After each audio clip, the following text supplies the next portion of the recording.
Hello students, मेरा नाम है मयंक सिंघल और हम पढ़ रहे हैं Indian companies act. BCom second year का ये सब्जेक्ट है और यूनिट 2 हम स्टार्ट कर चुके हैं और लास्ट लेक्चर्स में हम पढ़ चुके हैं मेमोरेंडम ऑफ एसोसिएशन। तो आज हम एक नया टॉपिक शुरू करेंगे जो कि है आर्टिकल्स ऑफ एसोसिएशन।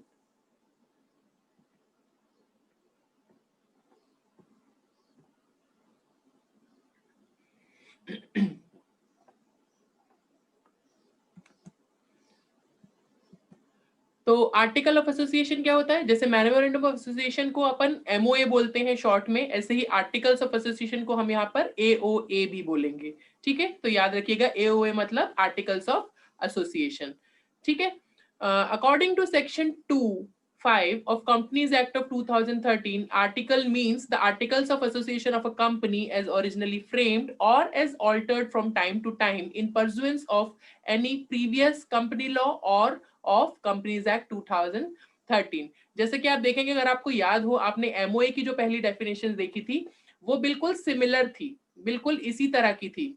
ठीक है ना, बस उसमें नाम चेंज है, आर्टिकल ऑफ एसोसिएशन। इसको भी हम क्या बोलते हैं? ये भी एक तरीके से या तो ओरिजिनली फ्रेम्ड डॉक्यूमेंट है।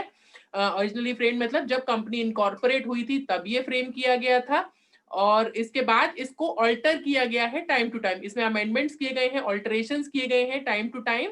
और वो क्या अमेंडमेंट जो किए गए हैं वो किस तरीके से किए गए हैं? या तो किसी पुराने कंपनी लॉ, जैसे कि अपन पहले देखते थे जो 2013 से पहले जो है हमारा 1956 वाला कंपनी लॉ जो है वो लागू रहता था सभी प्रकार की कंपनीज पर। और अब 2013 का जो कंपनीज एक्ट है वो एप्लीकेबल है सभी कंपनीज पर। तो चाहे जो भी अपन ने ऑल्टरेशंस किए हैं, चाहे वो पुराने कंपनीज लॉ के अकॉर्डिंग भी हो सकते हैं या फिर नए कंपनीज एक्ट ऑफ 2013 के अकॉर्डिंग भी हो सकते हैं।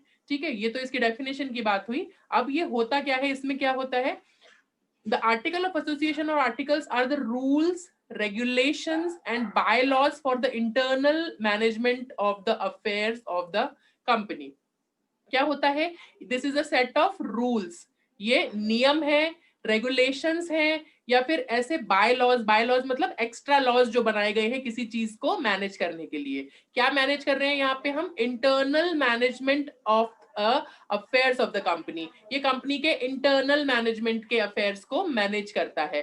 जैसे कि एमओए जो था वो आउटसाइडर्स के लिए था, it was a public document और वो कहीं ना कहीं आउटसाइडर्स के लिए हुआ करता था। तो आउटसाइडर्स को मैनेज करता था मेमोरेंडम ऑफ एसोसिएशन, और एओए जो है वो हमारे इनसाइडर्स, जो हमारे खुद के डायरेक्टर्स हैं, हमारे खुद के जो एम्प्लॉइज हैं, उन सबसे रिलेटेड जो अफेयर्स होते हैं वो एओए में मैनेज किए जाते हैं। एओए के द्वारा हम मैनेज करने की कोशिश करते हैं। They are framed with the object of carrying out the aims and objects as set out in MOA.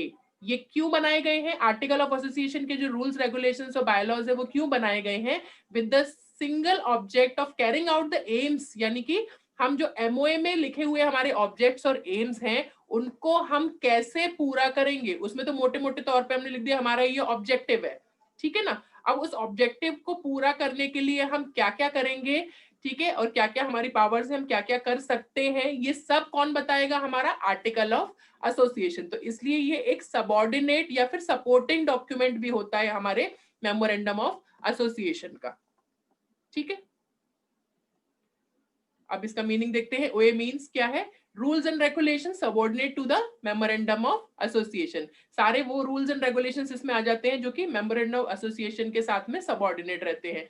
It can not go beyond the objects mentioned in the MOA या फिर मेमोरेंडम। ये क्या है? एओए भी, इसके जो भी rules हैं ये सब मेमोरेंडम के साथ में जेल करने चाहिए, लिंक करने चाहिए। इनमें से एक भी रूल जो है हम मेमोरेंडम के बाहर का इसमें शामिल नहीं कर सकते। ये जो है एओए जो है ये हमारा एमओए से ज्यादा बियॉन्ड नहीं जा सकता। जो एमओए में लिखा है उसी को ही हम, उसी से लिंक करते हुए ही हम एओए में रूल्स रेगुलेशंस बनाते हैं। It deals with the internal matters related to the business of the company. Company के जो इंटरनल मैटर्स रहते हैं उनसे ये डील करता है, उनमें ये हेल्प करता है डील करने के लिए। अब आते हैं इसके कंटेंट पर। जैसे हमने एमओए में देखा था उसमें 6 क्लॉजेस हुआ करते थे, इस प्रकार से एओ में भी काफी सारे कंटेंट्स रहते हैं। उसको वैसे आप अलग अलग बुक्स में देखेंगे तो उन्होंने पॉइंट वाइज उसको बहुत सारे पॉइंट्स में डिवाइड करा हुआ है, लेकिन हमने यहाँ पर क्या किया हुआ है आप देखेंगे, हमने एक हेडिंग बनाई है और उस हेडिंग के अंदर कौन कौन सी चीजें आती हैं एओए की वो अपन ने लिखा हुआ है। तो एक एक करके अपन इसके कंटेंट्स देखते हैं। सबसे पहला है बिजनेस। बिजनेस मतलब the brief contents of the object of the company. Company क्या है, क्या बनाती है, क्या कर रही है, क्या करना चाहती है, ये सब कंटेंट्स हम एओ में लिखेंगे। एमओए में तो सिर्फ हमारा ऑब्जेक्टिव लिखा है, अब वो ऑब्जेक्टिव को अपन डिटेलिंग में कि भाई ये ऑब्जेक्टिव है और ये हम कैसे पूरा करेंगे, ये सब आपका एओए में लिखा हुआ होगा। ठीक है। दूसरा होता है हमारा शेयर से related aspect. This section contains the matter relating to share capital. Share capital मतलब जो भी पैसा हम शेयर के थ्रू पब्लिक से मंगाते हैं, तो शेयर कैपिटल हम कितनी इशू कर सकते हैं, कितने तक के शेयर, शेयर की कीमत क्या होगी, ये सब कुछ हम इसमें पहले से ही लिख कर रखते हैं। इसके अलावा द क्लासेस ऑफ शेयर्स, किस टाइप का शेयर है, इक्विटी शेयर है या फिर प्रेफरेंस शेयर है। ठीक है। इसके अलावा वो जो शेयर्स हैं वो हम जनरल पब्लिक को सब्सक्रिप्शन के लिए कैसे देंगे। ठीक है। हम अपन अगर अपन पहली बार देते हैं तो अपन आईपीओ निकालते हैं, ठीक है ना, तो आईपीओ के थ्रू अपन देते हैं। इसके अलावा बार बार बाद में जब अपन इशू करेंगे मान लीजिए और आपको बाद में जरूरत पड़ी तो अपन उसको दोबारा से कैसे जनरल पब्लिक के से सब्सक्राइब करवाएंगे। इसके अलावा प्रोसीजर क्या है adopted, the procedure to be adopted for allotment and issuance. ठीक है ना, तो प्रोसीजर क्या है, फॉर एग्जांपल मेरे को तो अभी 5 लाख शेयर इशू करने हैं लेकिन 10 लाख लोगों ने अप्लाई कर दिया, तो मतलब टोटल एप्लीकेशन आई मेरे पास 10 लाख शेयर की, तो अब मैं उसको कैसे करूंगा, मैं क्योंकि मैं तो 5 लाख से ज्यादा शेयर इशू कर ही नहीं सकता, तो 10 लाख लोगों को कैसे मैनेज करूंगा कि भाई जिसने जितना दिया मांगा है, फॉर एग्जाम्पल किसी ने 10 शेयर के अप्लाई किया तो मैं उसको 5 दूंगा, है ना। तो इस तरीके से अलग अलग रूल्स कंपनी बना लेती हैं जिसके हिसाब से वो अलॉटमेंट करती हैं। तो वो जो रूल्स होंगे कि हम क्या किस उस पर देंगे, फॉर एग्जांपल हम फर्स्ट कम फर्स्ट सर्विस पे देंगे कि जिसकी एप्लीकेशन पहले आ गई उसको हम उतने इशू कर देंगे, या फिर हम इक्वल डिस्ट्रीब्यूशन करेंगे कि भाई टोटल हम कितना देना चाहते हैं और कितना एप्लीकेशन है उसका परसेंटेज निकाल के करेंगे। ये कंपनी पर डिपेंड करता है और वो पहले से लिखा हुआ होता है यहाँ पर कि अपन अलॉटमेंट में कौन कौन से प्रोसीजर्स यूज कर सकते हैं। ठीक है। इसके अलावा इशुएंस ऑफ ओरिजिनल और डुप्लीकेट, पहले क्या होता था, आजकल तो क्या कहते हैं, जैसे आप लास्ट में पढ़ रहे हैं डीमटेरियलाइजेशन ऑफ शेयर्स। पहले क्या होता था, शेयर्स के सर्टिफिकेट इशू किए जाते थे, वो सर्टिफिकेट्स आपको साइंड करके मिल जाते थे, फिर आप उस सर्टिफिकेट को बेचते थे, तो ट्रांसफर में वो आपको एक स्टिकर देता था जिसमें आपके नाम की जगह दूसरे का नाम और उस पर सील लग जाती थी कंपनी की। बहुत लंबा प्रोसीजर होता था। आजकल क्या है, शेयर्स अपन को मिलते नहीं है हार्ड कॉपी में, सर्टिफिकेट्स में नहीं मिलते। आजकल वो डीमैट फॉर्म में हमारे डीमैट मतलब डीमटेरियलाइजेशन को ही अपन शॉर्ट में डीमैट कहते हैं, तो वो हमारे डीमैट अकाउंट में आ जाते हैं, उसमें दिखाई देते हैं। ठीक है ना, और उसको अपन इलेक्ट्रॉनिकली बेच सकते हैं। इलेक्ट्रॉनिक मतलब इंटरनेट के द्वारा हम उनको बेच सकते हैं। हमारा बस एक डीमैट अकाउंट होना चाहिए किसी भी डिपॉजिटरी प्रोवाइडर, जैसे कि रिलायंस मनी हो गया, शेयर खान हो गया, जो कंपनीज होती है जो शेयर ट्रेडिंग में डील करती है, वहां पर अपन को अकाउंट होना चाहिए और अपने शेयर्स को अपन बेच सकते हैं। फिर एक चीज इसमें लिखी हुई है, transfer and transmission of shares. Transfer of share मतलब मैंने किसी व्यक्ति को अपने शेयर बेच दिए, ठीक है, तो मेरे नाम से वो उसके नाम पर ट्रांसफर हो गए। जबकि ट्रांसमिशन ऑफ शेयर क्या है, फॉर एग्जांपल मेरे नाम पर कुछ शेयर थे और मेरी डेथ हो जाती है, तो उस केस में वो शेयर मेरे लीगल रिप्रेजेंटेटिव को ट्रांसमिट हो जाएंगी, वो उसको ऑटोमेटिकली ट्रांसफर हो, मतलब ट्रांसफर नहीं कहेंगे उसको, ट्रांसमिशन बोलते हैं। ठीक है, तो ट्रांसफर मतलब सेलिंग आउट और ट्रांसमिशन मतलब कि मेरे बाद वो किसको मिल गए। तो ये शेयर से रिलेटेड सारे एस्पेक्ट कंटेंट ऑफ एओए में आते हैं। इसके बाद थर्ड पॉइंट है आपका ऑल्ट्रेशन ऑफ कैपिटल। अगर जैसे कि एमओए में अपन ने देखा था कि ऑल्ट्रेशन इन कैपिटल जो है वो पॉसिबल है। ठीक है, तो the powers of the company to alter it share capital, company की क्या पावर्स है कि वो अपनी शेयर कैपिटल को घटा या बढ़ा सकती है।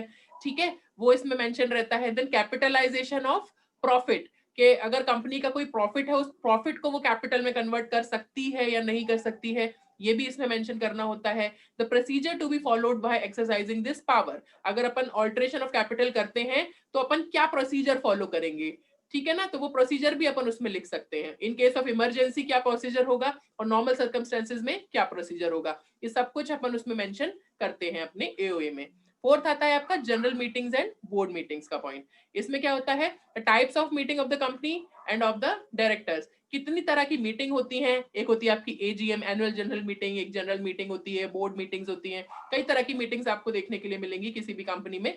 तो वो कैसी तरह की हमारे यहाँ मीटिंग्स होती हैं और डायरेक्टर्स की मीटिंग्स क्या होती हैं, उन मीटिंग्स को कैसे अपन, उनके जो मिनट्स होते हैं, उनकी जो प्रोसीडिंग्स होती है वो कैसे अपन लोगों तक पहुंचाते हैं, ठीक है। Then proceedings at the general meeting, वहां क्या क्या हुआ उसका एक कॉपी बनाकर, उसके मिनट्स लिख करके कौन कौन से फैसले लिए गए, क्या चीज हटाई गई, क्या चीज नई जोड़ी गई, ये सबको सेंड किए जाते हैं फॉर इंफॉर्मेशन। इसके बाद एडजॉर्नमेंट ऑफ मीटिंग, मीटिंग को एडजर्न कब किया जाता है, मीटिंग को खत्म कब किया जाता है, मीटिंग को शुरुआत कौन करेगा, मीटिंग हेड कौन करेगा, चेयर कौन करेगा, अगर हेड एब्सेंट है तो उनकी जगह कौन टेक ओवर करेगा, कब मीटिंग को खत्म करना होगा, ये सारे के सारे रूल्स इसके अंदर मेंशन, छोटी से छोटी डिटेल भी अपन इसमें मेंशन करके रखते हैं, ठीक है। नेक्स्ट आता है आपका वोटिंग राइट्स। अब वोटिंग राइट्स क्या होता है, वोटिंग राइट्स क्या होता है, वोटिंग राइट्स एक्सक्लूसिव राइट्स होते हैं जो कि मेंबर्स को दिए जाते हैं, ठीक है। तो अगर कोई भी कंपनी का मेंबर है या शेयर होल्डर है तो उसके पास उस कंपनी से लिए हुए डिसीजंस को नकारने के लिए या स्वीकार करने के लिए वोटिंग राइट होता है। So the rules regarding the voting rights of the member of the company, कि भाई अगर आपके पास वोटिंग राइट है तो आप इसको कब और कैसे यूज कर सकते हैं, वो सारे रूल्स इसमें लिखे जाते हैं।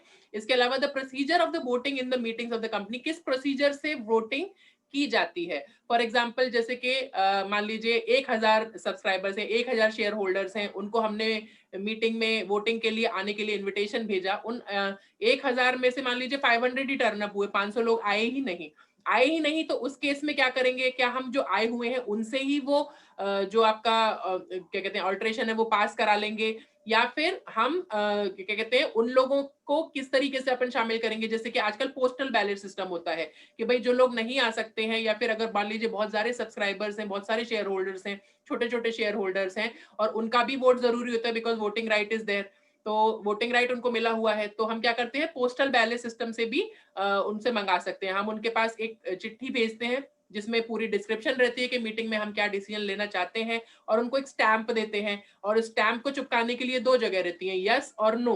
तो अगर वो उससे सहमत है तो यस पे अपना स्टैंप चिपकाकर वो पोस्ट कर देते हैं, और अगर सहमत नहीं है तो नो पे अपना स्टैंप चिपकाकर वो पोस्ट कर देते हैं, और फिर उसके बाद उसकी काउंटिंग हो जाती है, फिर वो देख लेते हैं कि क्या मतलब उसका नतीजा निकला, वो चीज पास हुई या फिर नहीं हुई, ऑल्ट्रेशन हो पाएगा या नहीं हो पाएगा। इसके अलावा थर्ड पॉइंट लिखा हुआ है rules regarding proxy.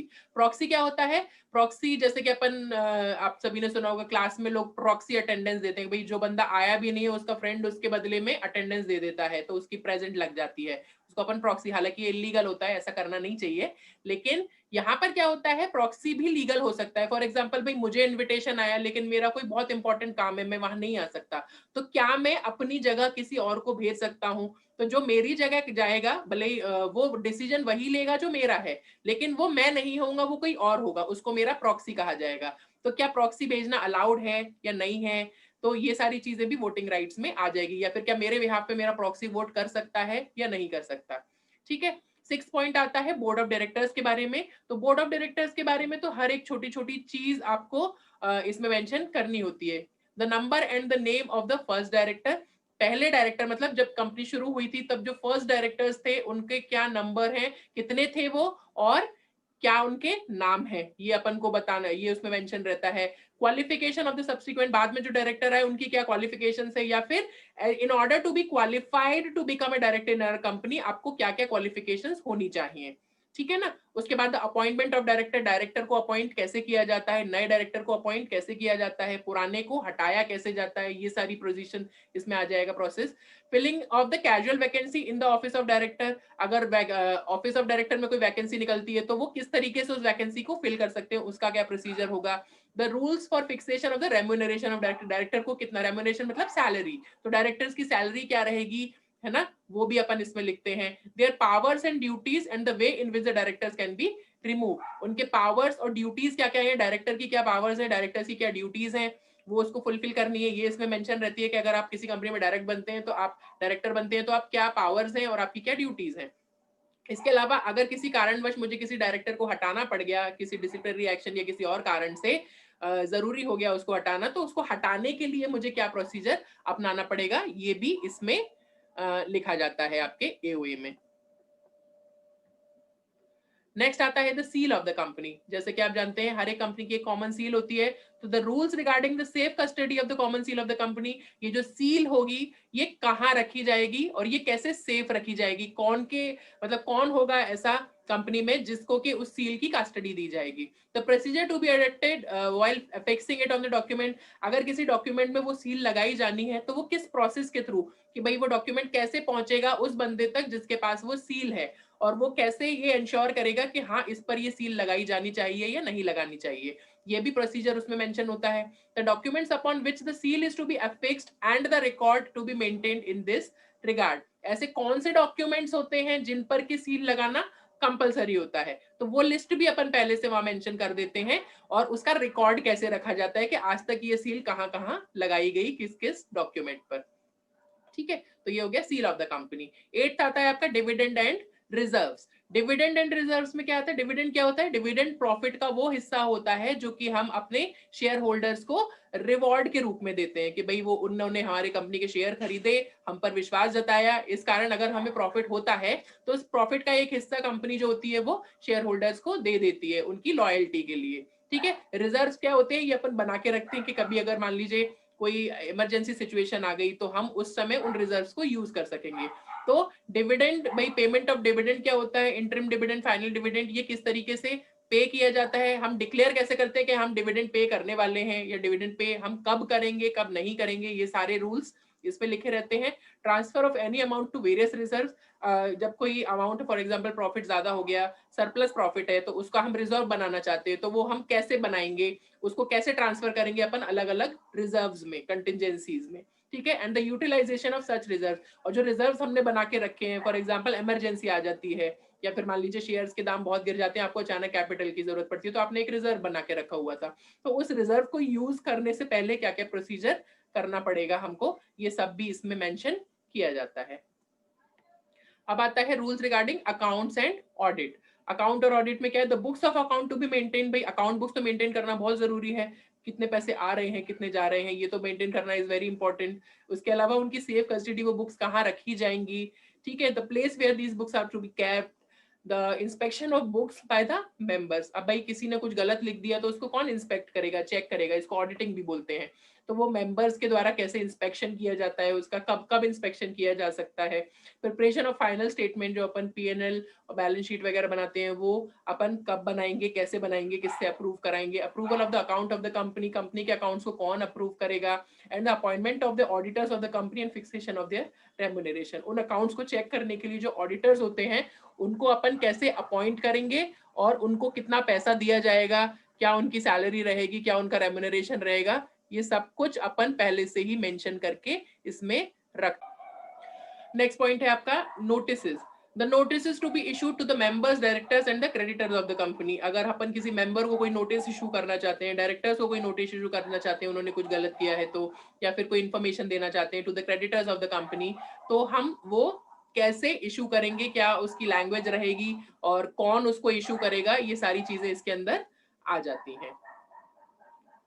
The content of such notice, उन नोटिस में क्या क्या अपन लिख सकते हैं, उनकी लैंग्वेजेस कैसी होगी, the way of giving the notice, किस तरीके से वो नोटिस दिया जाएगा, पोस्ट के द्वारा भेजा जाएगा, ईमेल के द्वारा भेजा जाएगा, एवरीथिंग वो उसमें मेंशन कर देते हैं। 11th पॉइंट है आपका इंडेमनिटी। इंडेमनिटी मतलब क्षतिपूर्ति, किसी को नुकसान से बचाना। This clause contain the rules regarding the indemnity to or by the company for damages. का अगर कुछ डैमेजेस हो जाते हैं तो अपन किसको इंडेमनिफाई करेंगे, किसको क्षतिपूर्ति देंगे और किससे क्षतिपूर्ति कवर करेंगे, ये सारी कुछ उसके अंदर मेंशन रहता है। ठीक है, तो इंडेमनिटी है, फॉर एग्जांपल मान लीजिए इसमें क्या होता है, कोई इंपॉर्टेंट कॉन्ट्रैक्ट है कंपनी का, उसके लिए कोई डायरेक्टर जो है वो शहर से बाहर जाता है, तो उस शहर से बाहर जाने में उसका कुछ खर्चा हुआ होगा, उसने ट्रेन की टिकट बुक करी होंगी, वो होटल में भी गया होगा, उसने खाना पीना भी खाया होगा, तो ये सब उसने कब किया, ये उसने पर्सनल काम के लिए नहीं किया, ये उसने कंपनी के लिए किया, तो कंपनी का को उसको इंडेमनिफाई करना पड़ेगा। तो जो भी खर्चा मान लीजिए वो वहां पर गया, उसका जो भी खर्चा हुआ वो उसको रिइंबर्समेंट करेगा। ये आपका इंडेमनिटी में होगा कि भाई कितने तक का होगा, भाई अगर मान लीजिए कंपनी के ईओए में लिखा हुआ है कि आपको सेकंड क्लास का या सेकंड स्लीपर का टिकट आपका रीइंबर्स किया जाता है और उसने फर्स्ट एसी का टिकट ले लिया, तो वो रीइंबर्स नहीं किया जाएगा, और किया भी जाएगा तो उतनी ही लिमिट तक किया जाएगा जितना की सेकंड एसी के टिकट की कीमत कवर होती है, बाकी उसको एक्स्ट्रा खुद बियर करना पड़ेगा। ठीक है, तो पहले से ही यहाँ पे रूल्स लिखे हुए रहते हैं कि आपको किस किस तरह से इंडेमनीफाई किया जाता है। 12th पॉइंट है आपका arbitration, the procedure to be adopted in case there is a difference of opinion between the company and its members. तो जब कभी कोई ऐसा सिचुएशन आ जाती है कि कंपनी और उसके मेंबर्स के बीच में डिफरेंस ऑफ ओपिनियन हो जाता है, लोग एक दूसरे की बात से सहमत नहीं होते हैं, तो वहां पर आर्बिट्रेशन कैसे किया जाएगा, कैसे उन लोगों में सहमति या फिर ऐसे एक डिसीजन तक कैसे पहुंचा जाए जहां पर दोनों ही लोग आपस में सहमत हो, किसी का भी नुकसान ना हो। ठीक है, the matters to be referred to arbitration, कैसे अपन आर्बिट्रेशन में रेफर करते हैं, ये आपने बिजनेस लॉ में पढ़ा होगा आर्बिट्रेशन। इसमें एक आर्बिट्रेटर अपॉइंट किया जाता है जो कि दोनों पार्टीज का ट्रस्टवर्दी होता है और फिर वो जो डिसीजन लेता है वो दोनों पार्टीज को मान्य होता है। तो एक तरीके से मीडिएशन का काम करता है, सुलह कराने की कोशिश करता है। तो ये भी सारा प्रोसेस अपन उसमें लिख देते हैं कि कहीं अगर डिफरेंस ऑफ ओपिनियन होता है तो आर्बिट्रेशन कैसे करेंगे अपन। ठीक है, लास्ट पॉइंट है आपका वाइंडिंग अप। वाइंडिंग अप मतलब जब कंपनी को हम बंद कर रहे होते हैं, लीगली बंद कर रहे होते हैं कि हाँ अब हमारा मतलब हम ये आगे और नहीं चलाना चाहते हैं, now we want to shut it down. ठीक है, तो इसमें क्या होगा, the circumstances and the ways in which a company can wound up it operation, कब और कैसी कंडीशंस में हम वाइंड अप कर सकते हैं, कंपनी को बंद कर सकते हैं, वो सारे सर्कमस्टेंसेस अपन को मेंशन करने पड़ेंगे। उसके बाद appointment of the liquidator. Liquidator क्या होता है, जो कि कंपनी की एसेट्स को मनी में कन्वर्ट करेगा। जब अपन कंपनी बंद करेंगे तो अपने जो क्रेडिटर्स हैं, जो अपने शेयर होल्डर्स, उनको अपन को पैसा चुकाना पड़ेगा क्योंकि उनका पैसा अपन ने कंपनी में लगाया हुआ है। तो वो कैसा अपन कैसे चुकाएंगे, कंपनी की एसेट बेचकर। वो एसेट बेचने में कौन मदद करेगा, आपका लिक्विडेटर। लिक्विडेटर क्या करेगा, वो बताएगा कि कौन से एसेट्स की कीमत क्या हो सकती है और उनको ऑक्शन के थ्रू या कैसे वो बेचने की कोशिश करेगा, और जो फंड आएंगे उनको अपन यूज करेंगे कहाँ, जो अपने ड्यूज क्लियर करने में, जो क्रेडिटर्स वगैरह को पेमेंट करने में। The procedure to be adopted in disposal of assets, settlement of liabilities and distribution of remaining assets among the members of the company. इसके बाद assets को dispose of कैसे किया जाएगा, मतलब कोई assets है जो किसी काम का नहीं है, उसको कहाँ और कैसे dispose करेंगे, उनको जलाएंगे, फेंक देंगे, बेच देंगे, क्या करेंगे। सेटलमेंट ऑफ लाइबिलिटीज, लाइबिलिटीज को अपन को, क्योंकि अपन तभी बंद करने की परमिशन आपको गवर्नमेंट देगी, आरओसी देगी, जब आप अपनी सारी लाइबिलिटीज से बाहर मतलब चुका चुके होंगे उन लाइबिलिटीज को। तो वो कैसे करेंगे, तो उस केस में अपन क्या करते हैं, जैसे कि अपना जो शेयर कैपिटल होता है उसमें जो पैसा बाकी होता है वो अपन शेयर होल्डर से मंगाते हैं, या फिर जिन्होंने गारंटी ली होती है उन गारंटर से उसने जितने जितने पैसों की गारंटी ली है उतना उतना उनसे लिया जाता है और वो क्या कहते हैं सेटलमेंट में यूज किया जाता है। इसके अलावा जो रिमेन बच गई हैं, एसेट्स बच गई हैं, उनको मेंबर्स ऑफ द कंपनी के बीच में किस तरीके से डिवाइड किया जाएगा, ये सारे प्रोसीजर्स अपन वाइंडिंग अप में देखते हैं और ये सभी एओए में पहले से लिखा हुआ होता है। तो अपन ने 13 टाइप के प्रोसीजर्स देख लिए, लेकिन ये सारे के सारे प्रोसीजर्स कैसे होंगे, ये इन अकॉर्डेंस टू होंगे द मेमोरेंडम ऑफ एसोसिएशन, जैसा उसमें लिखा गया होगा उसी का ही एक इलेबोरेशन अपन मान लीजिए। अगर अपन मेमोरेंडम में कोई चीज बता रहे हैं तो वो चीज कहाँ होगी, कैसे होगी, किस तरीके से होगी, वो सब अपन एओ यानी आर्टिकल ऑफ एसोसिएशन में बताते हैं। ठीक है, अब आता है आपका forms of articles of association. Forms of articles क्या होता है, बेसिकली जैसे आपने एमओए में देखा था कि table A B C D और ई दी गई थी, वो किस लिए दी गई थी, वो अपन अपनी कंपनी हमारी किस टाइप की कंपनी है, लिमिटेड बाय शेयर है, लिमिटेड बाय गारंटी है, उसके हिसाब से अपन को फॉर्म्स दिए गए थे जो कि अपन को लगाने पड़ते हैं, जो कि हमको हेल्प करते हैं एमओए बनाने में। इसी प्रकार से एओए में भी कुछ फॉर्म्स दिए गए हैं, table F G H I और जे, उसके बाद के 5 लेटर्स आप देखेंगे। तो ये आपको एओए में दिए गए। भाई कोई ऐसी कंपनीज है वो अपना खुद का आर्टिकल ऑफ एसोसिएशन नहीं बना सकती है या नहीं बनाना चाहती है, या उसके पास टाइम ही नहीं है बनाने का कि चलिए बाद में देखेंगे, तो ऐसे में क्या है, it is an important document, तो आपको बनाना तो है ही। तो ऐसी कंपनियां जो कि लिमिटेड बाय शेयर्स है उनके लिए एक फॉर्म दिया गया है, अगर अपन वो फॉर्म भर देते हैं तो उसी को ही अपन आर्टिकल ऑफ एसोसिएशन मान सकते हैं। तो एक तरीके से एक sample kind of a template kind of a thing है जो कि वो टेबल में दी हुई है। तो for the companies limited by guarantee उनके और हैविंग शेयर कैपिटल उनके लिए टेबल जी है। कंपनीज जो कि लिमिटेड बाय गारंटी है और उनकी शेयर कैपिटल नहीं है उनके लिए टेबल एच है। अनलिमिटेड कंपनी और जिनकी शेयर कैपिटल है टेबल आई यूज कर सकते हैं, और अनलिमिटेड कंपनी जिनकी शेयर कैपिटल नहीं है वो टेबल जे यूज कर सकते हैं। तो दीज आर द फॉर्म्स जो कि आपको मिल जाते हैं आरओसी के पास से। उसके बाद आता है important point, alteration of articles of association. जैसे कि मेमोरेंडम में अपन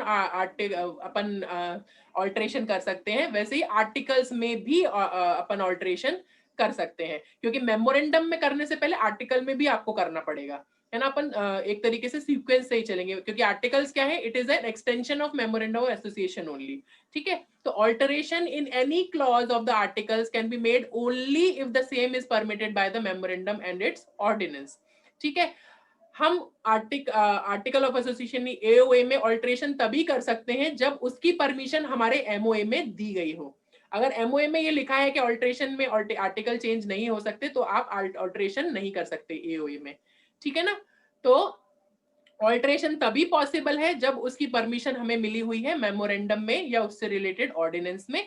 द कंपनी में alter its article by passing a special resolution, हमेशा की तरह स्पेशल रेजोल्यूशन यहाँ पर भी काम करेगा, ठीक है। उस स्पेशल रेजोल्यूशन अगर वो पास हो जाता है तो 30 दिन के अंदर हमको आरओसी में वो सबमिट करना होता है विथ प्रूफ कि हाँ इतने इतने लोग इसमें अग्री कर रहे हैं, 75% या फिर 3/4 majority. Every alteration made in MOA और AOA shall be noted in every copy of MOA और AOA, क्योंकि AOA में अगर alteration होगा तो सेम alteration अपन को अगर उसका इफेक्ट MOA पर आ रहा है तो वहां पर भी alteration करना पड़ेगा। तो जितने भी ऑल्टरेशंस अपन ने किए हुए हैं एमओए में और एओए में, वो अपन को हर नई कॉपी में इंक्लूड करने पड़ेंगे, पुरानी में से हटाने पड़ेंगे और नए वाले उसमें जोड़ने पड़ेंगे, और ये कंपलसरी स्टेप है। 30 दिन के बाद जब स्पेशल रेजोल्यूशन की कॉपी अपन फाइल करेंगे तो उसके साथ साथ हमको नए एमओए या नए एओए की कॉपी भी वहां भेजनी पड़ेगी, जिसमें कि वो चेंज हमने ऑलरेडी कर चुके हैं, और उसको फाइनलाइज करके वो अपने जो अपनी जो फाइल होती है वहां पर आरओसी के पास, उसमें वो इसको इंक्लूड कर लेगा नए वाले इसको, ठीक है ना। Any default in complying with the provisions, the company and every officer in default will be liable to a penalty of 1,000 rupees for every copy of AOA or MOA issued without such alteration। मतलब अगर मान लीजिए alteration हो चुका है, special resolution भी पास हो गया, ऑल्टरेशन भी हो गया, लेकिन आपने एमओए और एओए की कॉपी में वो चेंज नहीं करा, जो नए सब्सक्राइबर आए, जो नए लोग आए जिन्होंने आपकी एमओए और एओए मांगी और आपने उसको पुरानी वाली कॉपी थमा दी विदाउट एनी चेंजेस, तो अगर अपन ऐसा करते हैं और ये पाया जाता है आरओसी को, तो वो हमको हर कॉपी जो हमने इशू की है गलत, यानी कि बिना अमेंडमेंट्स के, बिना ऑल्टरेशन के जितनी भी कॉपी मैंने इशू की होंगी, उन सब कॉपी पर कॉपी 1,000 रुपीज फाइन मुझ पर लगाएगा। और मुझ पर ही नहीं, मतलब हर एक उस ऑफिसर पर जो जिसकी ये जिम्मेदारी थी कि उसको वो करेक्ट करे, हर ऑफिसर पर 1,000 रुपीज पर कॉपी फाइन लगाया जाएगा, क्योंकि उन्होंने बिना ऑल्टरेशन के पुरानी वाली जो कॉपी है वो सेंड कर दी किसी भी सब्सक्राइबर को। अब आता है limitations on power to alter AOA.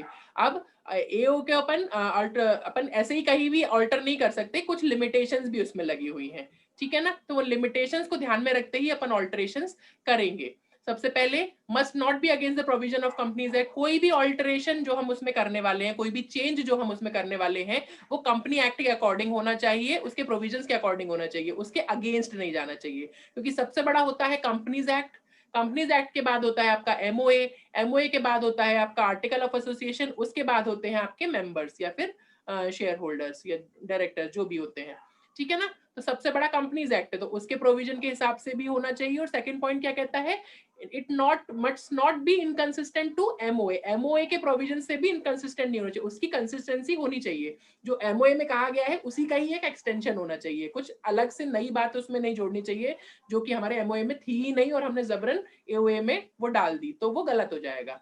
It must not sanction anything illegal, कोई भी ऐसे काम के लिए ऑल्टरेशन नहीं किया जाना चाहिए जो कि इलीगल है, कानून के द्वारा प्रतिबंधित है या कानून ने जिसको गलत घोषित किया हुआ है।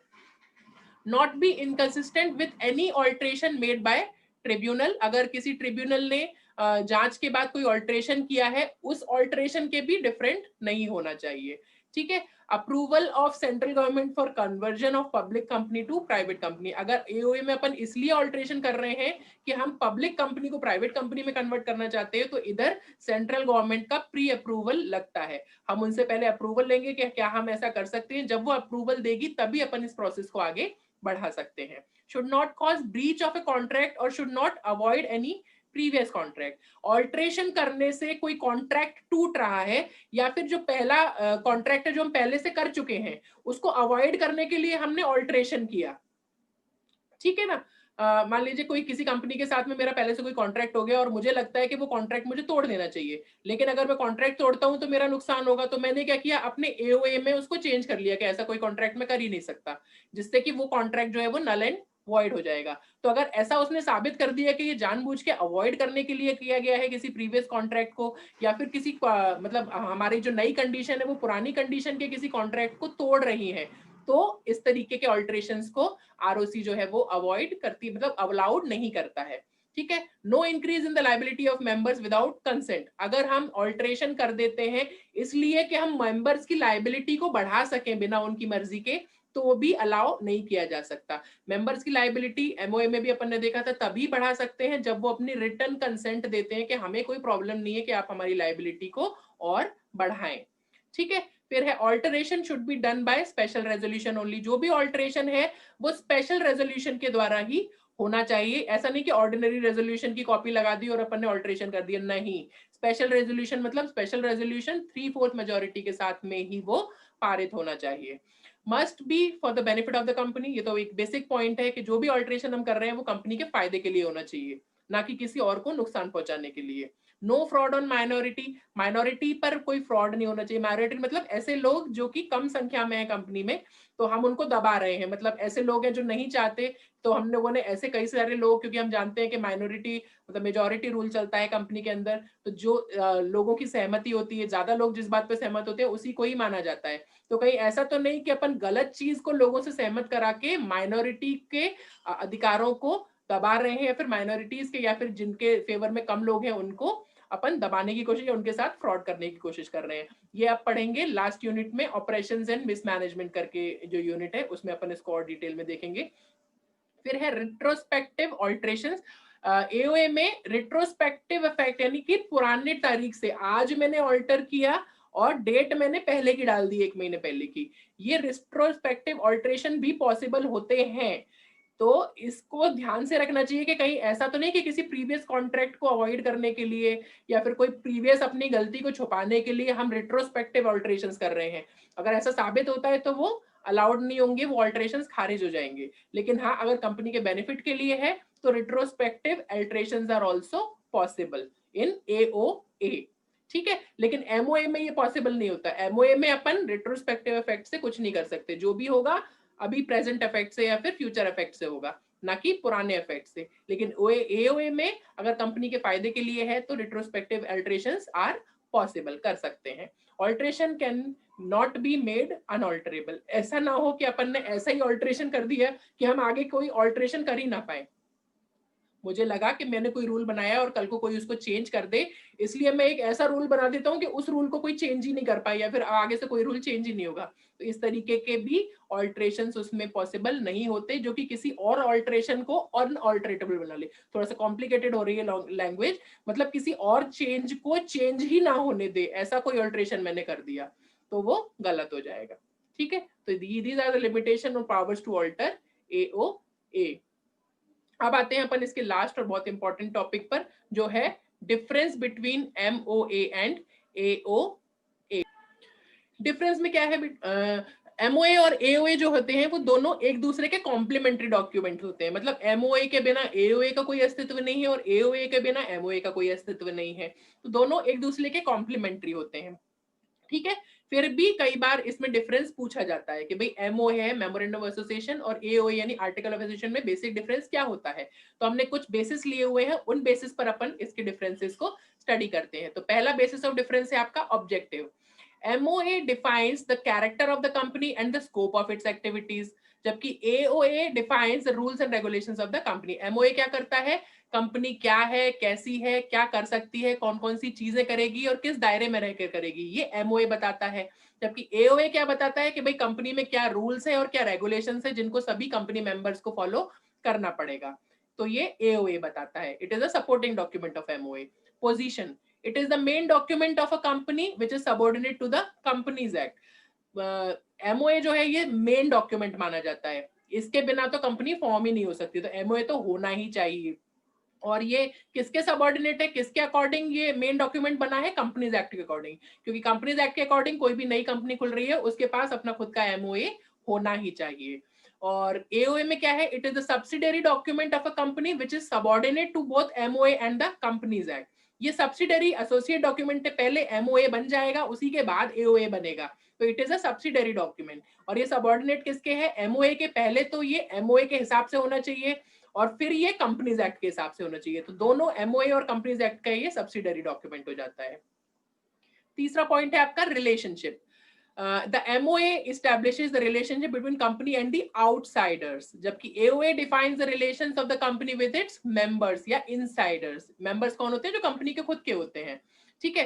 तो the MOA establish the relation between the company and outsiders, मतलब जो बाहर के लोग हैं, यानी कि जो कंपनी में इन्वेस्ट करना चाहते हैं, आपके शेयर होल्डर्स हो गए, सप्लायर्स हो गए, ठीक है ना। तो ये सारे जो लोग हैं जो कंपनी से जुड़ना चाहते हैं, क्रेडिटर्स हो गए जिनसे अपन पैसा उधार लेते हैं, तो ये सभी लोगों के लिए एमओए होता है और ये उनके साथ कैसी रिलेशनशिप कंपनी की रहती है उसको डिफाइन करता है, ये एस्टैब्लिश करता है। जबकि एओए जो होता है वो इंटरनल मैनेजमेंट के लिए होता है और वो कंपनी की अपने मेंबर्स से कैसी वो होती है, रिलेशनशिप होती है। जैसे अपन ने देखा कि डायरेक्टर कितने हो सकते हैं, उनकी सैलरी क्या होगी, उनको कैसे हटाया जाएगा, कैसे अपॉइंट किया जाएगा, मेंबर्स कैसे बढ़ाएंगे, कितने मेंबर्स पे कितना डायरेक्टर होगा, कितनी शेयर कैपिटल इशू कर सकते हैं, तो ये सारा क्या है, internal matter of the company है।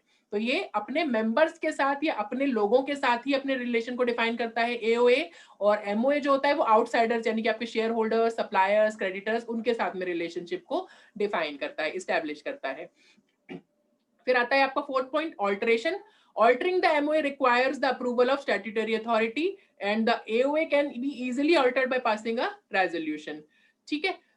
इसका जो ऑल्ट्रेशन होता है एमओए का, ये थोड़ा सा ज्यादा कॉम्प्लिकेटेड होता है। इसमें अपन को स्टैट्यूटरी अथॉरिटी जो भी अपनी आरओसी है, सीएलबी, सभी का आपको परमिशन लगती है। जबकि एओए जो होता है वो उसको ऑल्टर करना इतना डिफिकल्ट नहीं होता। अगर एओए में कोई चेंज होता है तो आरओसी बहुत जल्दी उसको फाइनलाइज कर देती है और मान लेती है, लेकिन अगर एमओए में होता है तो इट रिक्वायर्स टाइम, उसको टाइम लगता है। तो ऑल्ट्रेशन के प्रोसीजर में भी डिफरेंस है दोनों के।